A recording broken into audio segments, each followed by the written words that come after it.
All right, we're gonna pull this guy apart and figure out what failed inside the compressor. And I just cut the top off, and I can't help but be reminded of the scene in Hannibal when he pulls the top of the dude's head off. This video is brought to you by Sporlan. Quality, integrity, and tradition.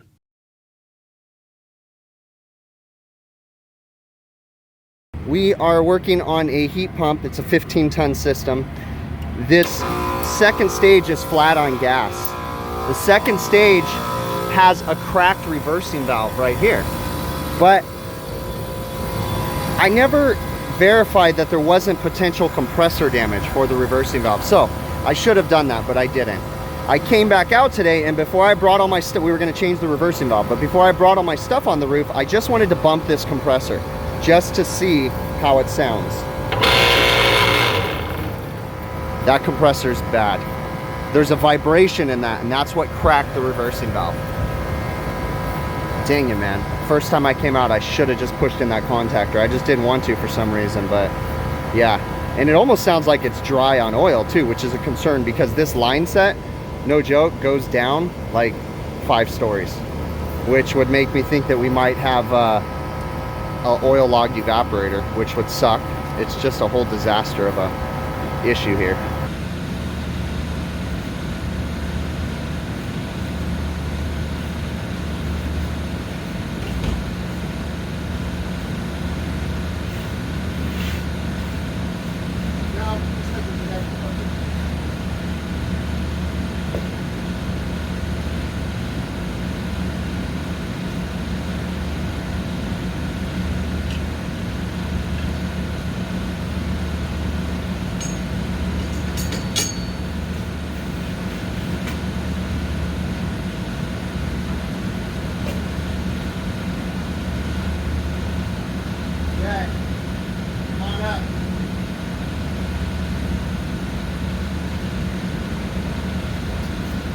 Okay, we are replacing this compressor today and this reversing valve. Now, we went ahead and pulled the top off to make our life easy, but we got to be careful because this is not supported very well. So we can't be leaning on this. In fact, we're going to put a screw in here to hold it up. But this way we can get back in there and get to the back of the reversing valve and do everything that we need to do. We brought the compressor up yesterday. Got an easy up here just in case, and we're gonna have to go get a bunch of other tools, but we're just getting started on this guy. These trips to bring all of our stuff up are really starting to kill us, and there's no electric over there by the ladder, so that's why I'm using a rope and not a winch, or I would have went and bought a winch. But all right, well, we pretty much got everything I think we need up here. We'll have to get refrigerant when we go to charge and a scale, but all right, we're gonna go ahead and start on this guy. It was a tight fit, but I found it easier to weasel my way into here through all the wires and everything. I didn't have a ladder, so I couldn't jump over the top, but I was able to get in here. So now I can stand everything up and disassemble it accordingly. I need your help a little bit. Gently give a little tug on this line right here. Just gently. Might be a little flame out, so don't be surprised. No, I'll tell you just. Yeah. Trying to figure out what to do best grip. Little tug. Now, this way. Okay. Probably gonna have you push down on that a little bit. Not a lot, just if I move your hand a little bit more, there you go. Really nothing drips on you, I'll tell you when. Okay, get ready.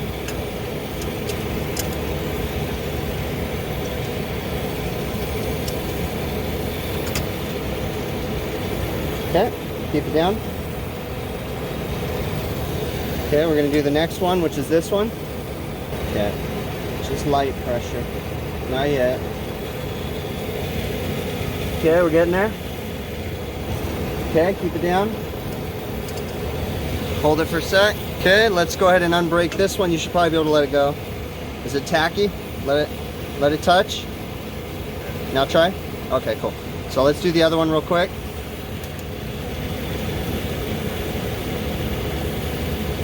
Hold on. There you go. Keep it down for a sec. Okay, probably let it go. Okay, now I just need to do this one. Okay. This line on the compressor, when I heat it up, you're just gonna have to pull it straight out. It's going to be a little tight on that one. And then the top's going to be easy. Careful, man. That's going to be really hot.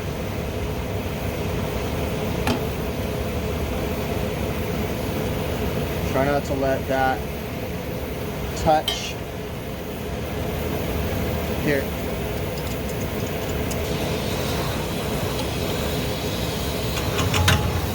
It's good. Let it cool.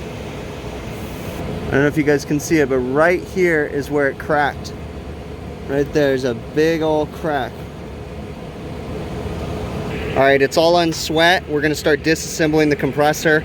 I'm actually gonna try to take this accumulator out and see if there's oil stuck in it. It's a very common thing on accumulators, especially on dirty air conditioning systems. To me, it felt like it had a bunch of liquid in it.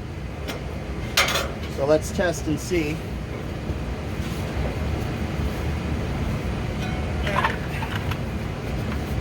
Maybe not.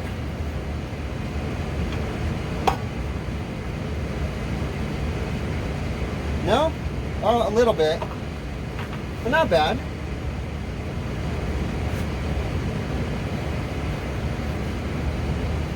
No, I thought it was worse than that, but it's just a tiny bit. There's nothing wrong with that tiny amount of oil. Okay, cool. I wanted to make sure the compressor didn't run out of oil. We still haven't tested the compressor yet either to see how much oil it has, but we'll deal with that later. So I did a little brazing outside of these two guys. So really in here, we've got to make those two connections, this connection, and then we're going to put the compressor in here and do all that.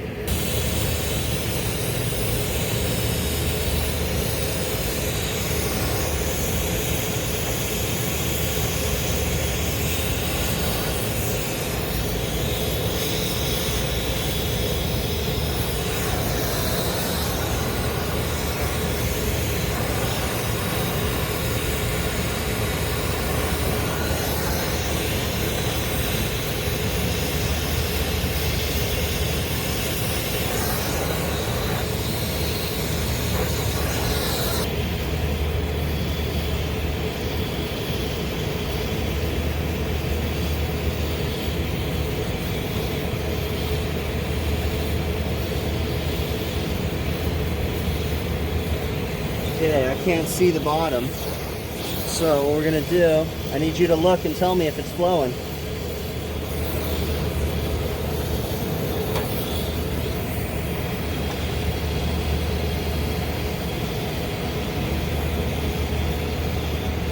Flowing all the way around? A little bit more, you have a little spot. It's like touching there. You getting it?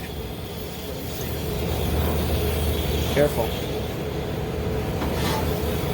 You need more solder? No, yeah. Just get it to pull into the fitting though. Yeah. Okay. Pass me the torch. Okay. Look half-ass decent. Okay. Let's go ahead and get that discharge line. Okay. Just like that. Hold it right there, buddy.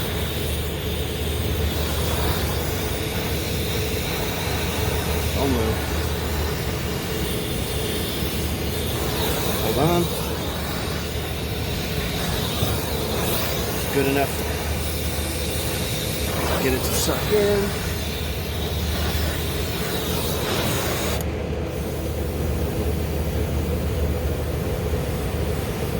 You're looking for the color change as we're cooling it.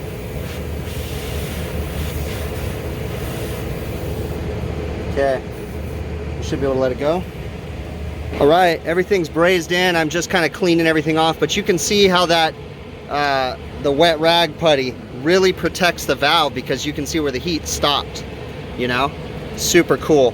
The valve's not overheated, the putty's not overheated, everything's good. So we're just inspecting everything. I still got a little bit more of the putty to clean off, and then I got to figure out how to get out of here. I got in like through weaseling in through there, so it's gonna be tight. All right, we got a big mess in here. We went ahead, since we had the top off, I cleaned the condenser from the inside out, made sure it got into the split condenser, made sure it was clean. So we kind of got a mess, but we're done laying down in the unit anymore, so we should be okay. We've still got a zip tie up, wire in the compressor, reversing valves in over there. A little twisted, but it's okay. It's hooked up, everything's brazed in. Now we got to come over here and we're going to change the liquid line filter dryer. I have a bigger dryer I have a new sight glass, and I have a ball valve to put after it. So that way, there's a ball valve already right here. So if we have 2 ball valves, then we could theoretically change the dryer without ever having to recover the whole charge or pump the system down. So, all right, we're still kind of wrapping a few things up. Just installed a Sporlan catch-all. Went with a high capacity 30 cubic inch reversible heat pump dryer. Haven't brazed it in yet, just kind of fitting everything right now. Got a new sight glass, and then got the shutoff valve I was talking about. So now we have a shutoff valve right back in there, and then we have one here, so we can isolate the dryer and replace the dryer if we ever needed to again. I like to go with bigger dryers whenever possible. I am gonna have to do something because they don't have very good support here. And this one already, the old one, just sits there as dangling. And now we got a heavier one, so we're gonna have to come up with a unistrut something or other to support these guys.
running the vacuum pump, and we just started it, so we're still at 17,000 microns.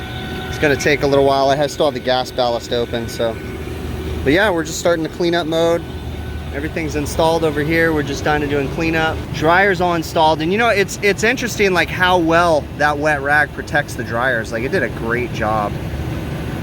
All in, you know, sight glasses in. So we got the Sporlan catch-all dryer.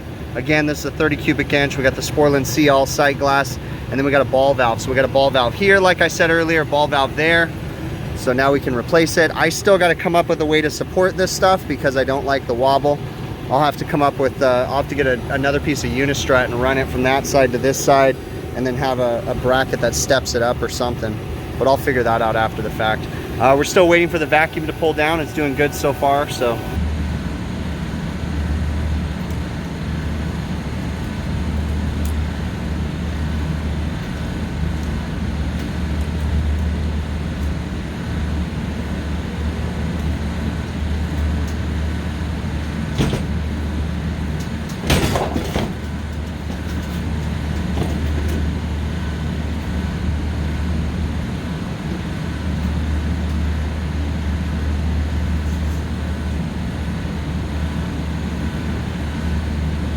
All right, so we pulled down and we're in decay right now.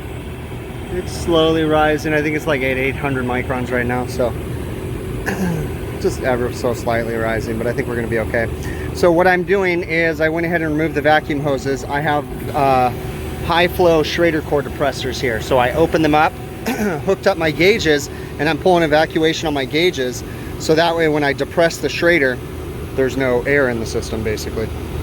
And then we're gonna go ahead and charge the system. So I'm gonna let that run for a few minutes. I gotta wire in all these condenser fan motors that I disconnected, so I'm gonna do that right now. Start it up, compressor sounds good. Just charging it, it's way low on refrigerant right now. Look at my saturation temperature, 35 degrees. So start dumping some gas in there. So I've already put 4 pounds from a half empty cylinder already, and then we've got 12 on this. I didn't know how much this system took. I literally quoted it at 50 pounds just because I don't know how much it's gonna take, so. All right, our unit is running. It's about 95 degrees outside right now. We're running a clear sight glass, so here's how I did it. I added gas until the sight glass cleared, and then now we're using subcooling and their charging chart. So their charging chart, right now we have 102 degree liquid line temp, okay? And we have a 405 degree liquid pressure. So we find 102 right here, which is about right where this mark is. Okay, see if we can get that to focus. There we go. And then we find our 405 PSI, which is about right here. We follow it up, and we're still technically a little bit above the curve. I know it's kind of hard for you to see it, but when you're above the black line, then you add refrigerant. So we're gonna let it stabilize out a little bit because I'm a little unsure about my subcooling creeping up so high. But yeah, we're looking good so far. We are right on the curve now. That black dot is us. I know the camera's not focusing as good as it could be, but yeah, we're right on their curve. So all together we added 23.8 plus 4. So about 28 pounds of gas is what one circuit on this unit takes. So it's quite a bit of gas. All right, we're gonna start buttoning things up. I still have a return visit because I'm gonna make a stand for those liquid lines. Come back probably tomorrow, knock that out, and then yeah, we're just gonna start taking all of our stuff down. We already took some down.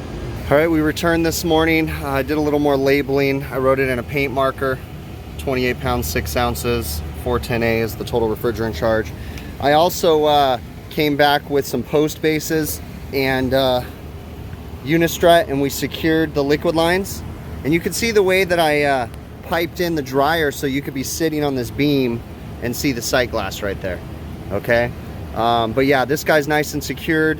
Their roofer can get some pads. Usually they like to put pads underneath these. It's not secured down to the roof, but it is secured to the pipes. It's just there to kind of hold the support because I felt like there wasn't enough support for this right here. Still not a fan of the way they ran the thermostat wires, but that's a problem for another day. Now, what I did was I left these long, okay? I don't have the hardware to do so, but one could very easily run another strut across and support the suction lines too, which I think would be a really good idea. What happens on these units is we have to walk across these beams oftentimes when you're up on top of them, and I'd hate for someone to trip and step on this suction line and snap it off. So that's why I think it'd be great if someone put a strut across there. Again, I don't have the cush clamps or the angles to do the strut. I do have another piece, but again, that'll be something for another day. So I just turned the unit back on. I'm just waiting for the unit to turn back on so I can make sure everything's operational still. Yeah, and that's it. Customer's happy. I went ahead and rinsed off the roof a little bit too, just kind of clean up my messes. But all is well. All right, we're gonna pull this guy apart and figure out what failed inside the compressor. And I just cut the top off, and I can't help but be reminded of the scene in Hannibal when he pulls the top of the dude's head off. It's not out of oil. It has quite a bit, but that oil is severely contaminated. It's not burnt though. I mean, this wasn't a grounded compressor. Moved it up to my cart and cut a slit down the side, as you guys can see, and then cut the whole base off. Now, these bolts just fell out. These are not supposed to be loose. So those might have something to do with what happened to this bad boy. So we're gonna keep on going with it. All right, you can see where, trying not to get too dirty, the bolts had come loose, it looks like, and they were sitting there agitating until they finally stripped out. I'm still trying to figure out how that happened. That's insane. That's crazy. So these bolts right here used to go down there, and then the shaft came down right here, sat in the bottom of that. I'm glad this thing has oil in it though, because I was worried about the new compressor that I put in potentially having oil problems, but it doesn't look like that was the issue. It looked like there was plenty of oil in here. It's just mechanical failure, but I'm trying to figure out why. It's a really interesting mechanical failure, huh? Everything's straight with the windings, stator.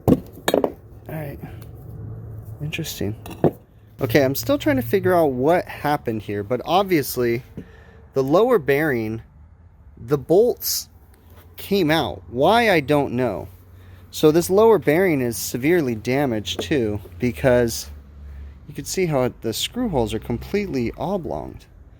It's really bizarre. I mean, I can't think of anything that would cause... Yeah, that's interesting. Unless that was caused by the vibration.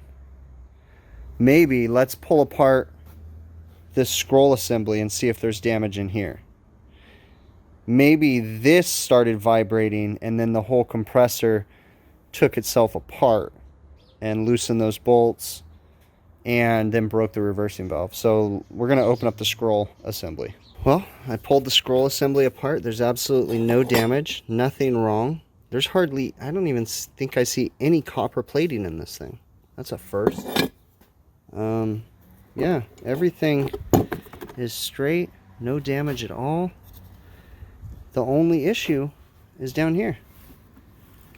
On this guy right here.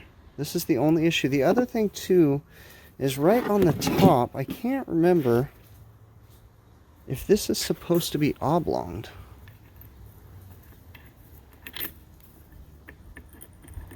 I cannot remember. Let me know in the comments if... I don't think this is supposed to be oblonged like that. But it doesn't seem to have damage. I don't know. It's interesting. I don't see any signs of damage besides the fact that it's oblonged, huh? That's kind of bizarre. But yeah, that's it. I mean, there's not really much to see about this guy. The scroll assembly's fine. Doesn't... I mean, the oil looks bad, but the scroll assembly itself doesn't look like it was overheating. Just this bearing. And look at that. So I wonder if the screws just came loose over time. It's very interesting.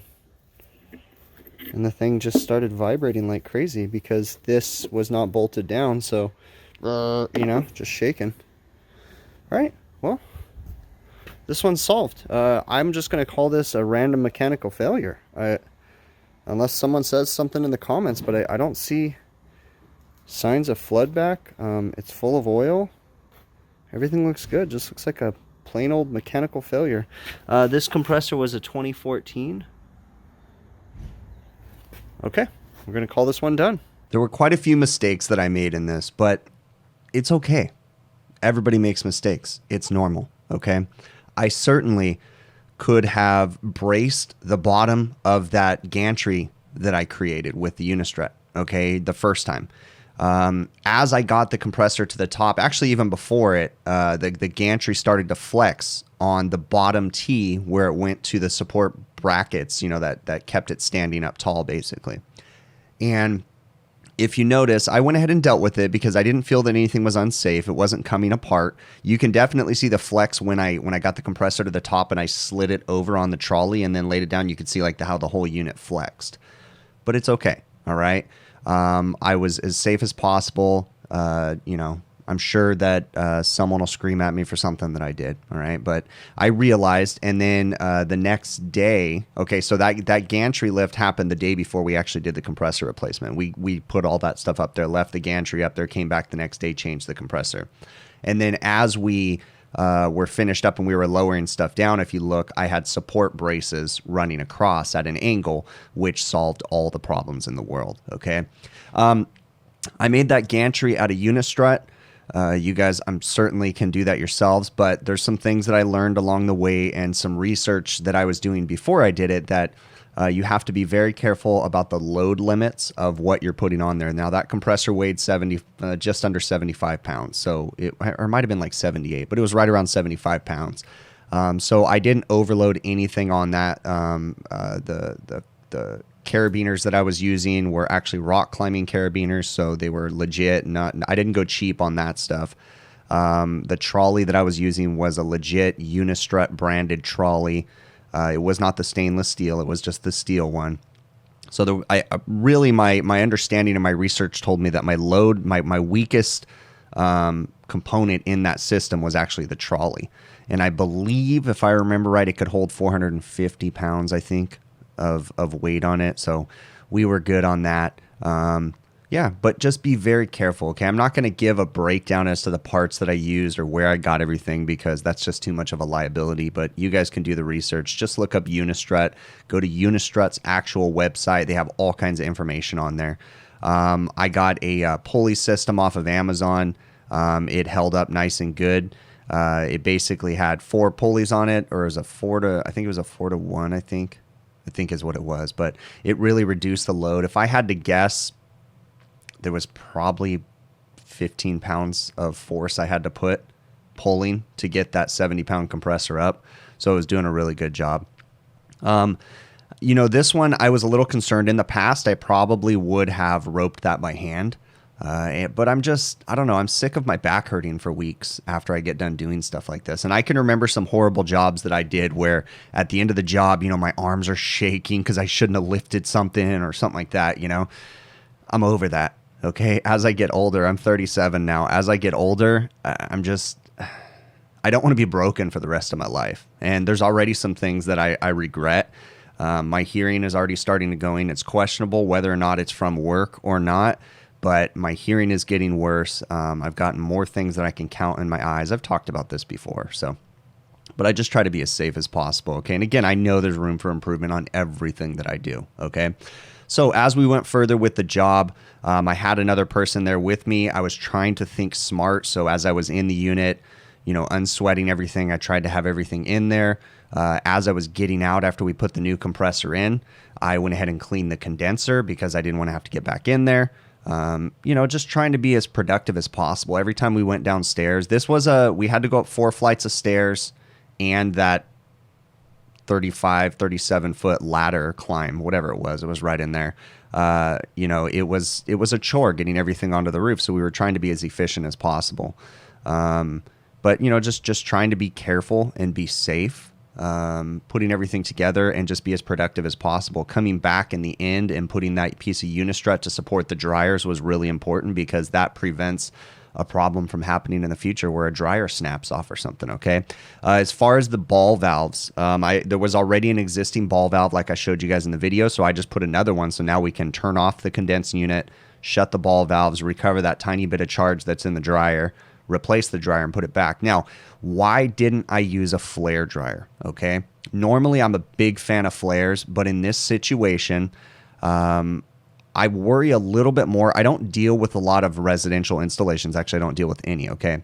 And I don't do flares very often on 410A. Now, I'm certainly confident in my ability to do a flare dryer, especially even with 410A, but, okay, here's the thing, is I have to think that there's going to be other people up on this roof. It's a long haul, it's a pain in the butt, and this unit takes a lot of refrigerant. It wasn't worth the gamble for me to have a flare system on that with other people's hands basically touching that. You know, as many of you guys know, flares on 410A systems, you need to use a special flare. You need to make sure that you're torquing things properly, like legit, not with just my hand torque wrench. You need to use an actual legit torque wrench. And there was just too many variables at play there. Also, the unit potentially has vibration issues, you know, I mean, in the future and things like that. So I just rather not have a weak point on the roof. Now, I use flares all the time, as you guys see them in my videos on my refrigeration systems. And, you know, I don't have any problems with them. But this one, I just had a gut feeling like, hey, let's sweat that dryer in. Don't use a flare. And so I did it, okay? Just to eliminate any potential problems. Don't want to create any issues for the customer. You know, these units, they're starting to have a lot of problems with them. They've got 4 units up on the roof, and they're starting to have a lot of issues with them. So that's why I put that ball valve in. I basically can guarantee you this is not going to be my last repair on this unit. These things are very prone to evaporator leaks and different things like that. So we will be back, I'm sure, okay? I really, really appreciate you guys making it to the end of the video. Please do me a favor. Leave me some feedback down in the YouTube comments. Let me know what you think. Good or bad, it's all good. I like to hear feedback, okay? I really, really appreciate you guys. If you haven't already, please consider supporting the channel. I've said this many times before, okay? There's a bunch of different ways you guys can support it. The easiest way is for you guys to simply watch through the commercials, okay? If you guys have YouTube Premium, you guys already support me by watching because they give me a small percentage of the premium revenue. But if you guys do not have YouTube Premium, do me a favor. I'm not going to say it, okay? I'm not going to say. All right. Do me a favor. Watch through the commercials. It really helps to support us creators. Any YouTube channel you're watching, if you guys watch through the commercials, it really does help to support it. There's other ways you guys can support the channel too. You can become a patron on Patreon. You can become a YouTube channel member. You can purchase merch at HVACRvideos.com. I got hats and shirts soon, hoodies and beanies, I'm hoping. Okay, I keep saying that, but they're coming. And I'm also thinking about maybe doing some stickers and maybe a shirt redesign. We'll see. Okay, those are things in the roadmap, but those aren't going to happen right now. Yeah, so that's it. Monday nights, 5 p.m. Pacific, I go live tentatively, as long as work is permitting, on YouTube to kind of discuss these videos. And then also Fridays around 6:05 p.m., I go live on the HVAC Overtime YouTube channel. Definitely go subscribe to that channel with my buddies. And we just kind of talk about the week and, you know, have some fun. All right. Again, thank you guys so very much, and we will catch you on the next one.